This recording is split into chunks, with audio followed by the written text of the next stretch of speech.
Hello, hello, muntina kanami te ho jose amasan kazanao salam kan pi masawi na hi ki phalap ta hi phasota YouTube channel aban anaki jom thei tapon wangsin ta ti ding ham ta sadam mo ti chu kamit ka ki jan jin computer ho phadatan so ta tu ho ka bor thei tapon hi chun upload ding ima iza ka ilunga tampi ge ho zo ki bor ro the tapon hi chun nam mi te ho koma ki phalam thu kan seien a hin pathen lu se nin tu hin dak tol ho ka ki ba sa kunin kamit zong kaung ki jan hoi thei tan mit be ho zong kan ki se min tun zong lo zong ka ki sun jing na la jin ipi zong le to hi ma ba na hi pathen dam na ipi o ba le YouTube channel hi hung ki bol zom ki de tai ti hi pakai mina ka se do no ma hi in a ye chu YouTube mai ta na ve a channel ho an zui jing ho phamon sa diu zong ka ta san na hi ipi zong le online class ho zong na ki se jing a hi in all in hung ki so to inten ma ba na hi online class yong in bol zom ki de wai tan che to ki hon na chu la music tum dinga ho guitar chord ki siam dan chule solo ki tum dan ho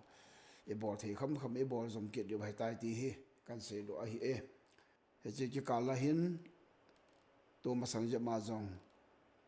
e khopi sungu chura champur lam ka sung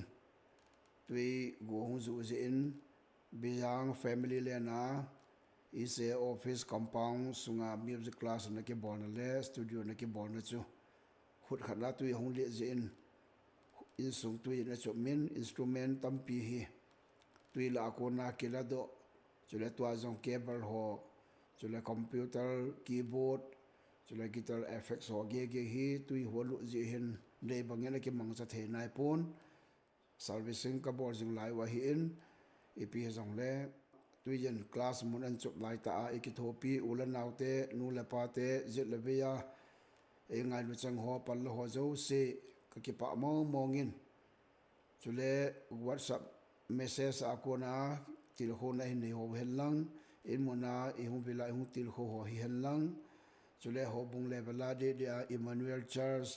is a mission department ho zong a hi in chule in sung langa hen nang loi lo go ho hen lang koi hi zong le han niu til ho wa e hu tau pi ho na chung che ba zong che YouTube channel mang cha hin ki pa tho kan se yin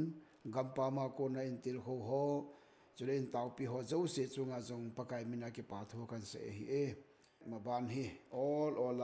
pathen e pui dam dan lo bai che ki di wa hi jin hi chi channel hi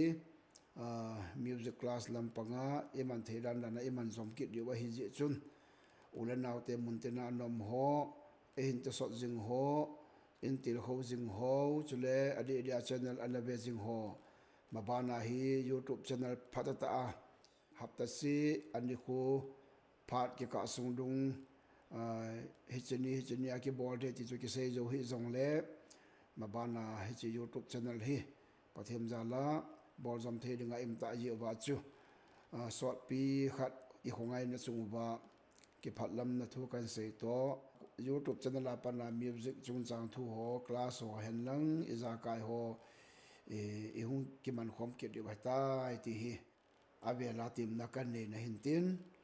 ipi zong le tu chan lung khai hi ta ananga ajinga channel pe ho zo se pakai min na chung che ba ki pa thu kan sei na he muntin ha kan mi te ho zo se na bon cha bin pathen na pi ta phano ka ki pa